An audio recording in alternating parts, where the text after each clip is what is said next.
instead of just taking the kids and kind of throwing them away, putting them in whatever, kicking them out of school, like how restorative justice could benefit,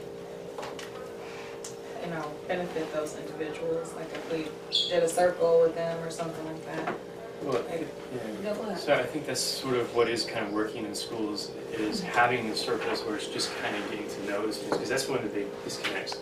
And one of the most important relationships in school is the teacher-student relationship.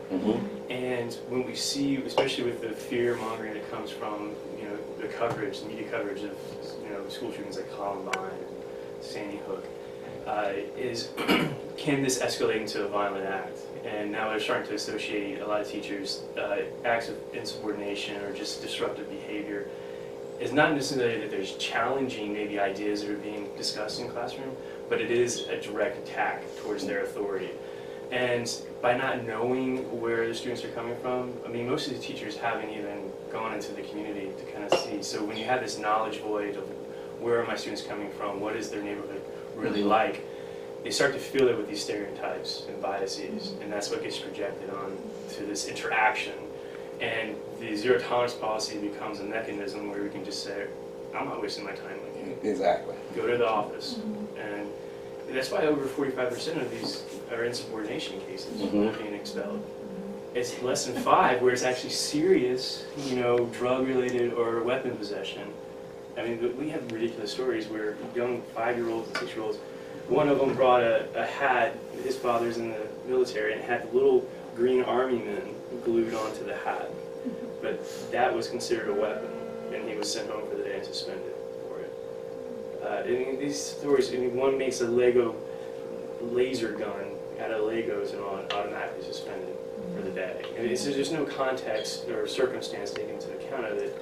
So in a way it becomes nonsensical, but zero tolerance is really just, we're not going to even care about it. And it's affecting, even students at first time offense, first thing, silly stuff. Unfortunately, one of the big things is where the Ratner case, where a youth, his friend was suicidal because of a bad relation breakup with her boyfriend, brought a knife to school, was thinking of committing suicide, and he took it away from her, locked it up in his locker.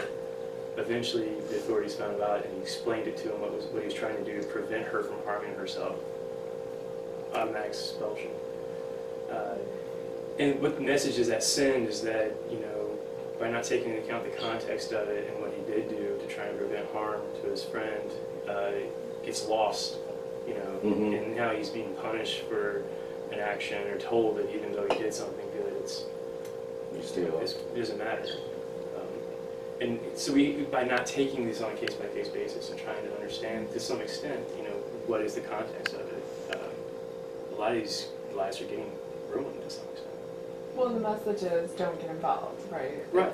It's to the student, don't get involved in your best friend's life. To the teacher, don't get involved in these kids' lives. To the administrator, you can't trust the teacher's discretion in how to handle a disciplinary problem. And that's counterintuitive. This is a community, right? And schools, which are nested within communities, which are microcosms of community, and how a neighborhood and its environment actually gets reflected within the school. And by not knowing that, how do you communicate? Right? It just completely breaks down, and it creates that divide where it's us versus them. And now you have assistant principals and others that they've got relationships with the teacher, but also relationships with the student. Students are not there as long as teachers. Teachers are there, year after year after year. What takes paramount? How do we navigate this stuff? And plus, you're walking this tight line of an ethic of care. How do we build trust and caring relationships in the school community, but also taking the reality that there can be issues of risk management that need to be dealt with. These rampage killings are low probability, high cost, but it's so rare. I mean, less 1.1%, you're more likely to get struck by lightning in most sense. But it really kind of how we consume the media behind it, it starts to create this unease, this ease within us regarding the potential for future violence.